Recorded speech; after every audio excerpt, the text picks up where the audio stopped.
Guys, তো আমার ঘর দোর মোছা কমপ্লিট হয়ে গেছে। আর এই যে আমার মেয়ে এখন দেখো সব বই টই এখন গুছাচ্ছে, আর আমি ভাতের থালা নিয়ে বসে রয়েছি। কারণ মেয়ে খেয়ে খেয়ে ভাত টাত খেয়ে তারপরে স্নান করবে। এখন বাজে দেখো, দেখতেই পাচ্ছ ও ঘড়ি কোথায় উঠেছে, এখন 9:05 হয়েছে। তো তো এখন গুছাচ্ছে, আমি খাওয়াতে বসেছি। খেয়ে টেয়ে নিই, তারপরে দেখি। তবে সানে যাবে, গরম জল দেবে, দিয়েও দিয়েছে, মানে বসিয়ে দিয়েছে। হয়েছে, মুখেরটা খা তাড়াতাড়ি।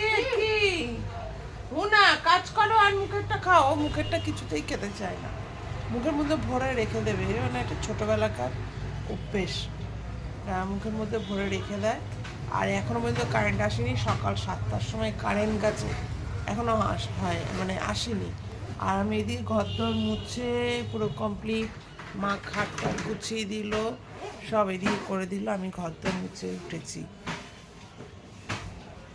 আর এইটা না কি বলবো, আর আমাদের রাস্তা দিয়ে লোকজন যাচ্ছে,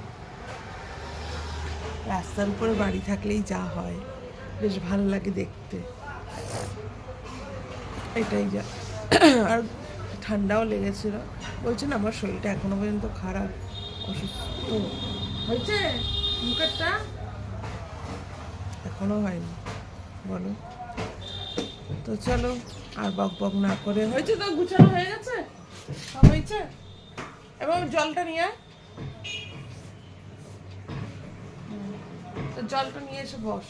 আর এইদিকে বিছনা টিছনাতে ওর জামা কাপড়, মানে স্কুলে পরে যাবে এই জামা কাপড়, না তাতেই খাও ফটাফট। গুড মর্নিং বলো দে মা, একটু জোরে বল। Good morning. তোর নাক চুলকাচ্ছে, তোমার ঠান্ডা লেগেছে? খাইয়ে দিয়েছি ডিম। তো চলো ওকে খাইয়ে টাইয়ে দিই।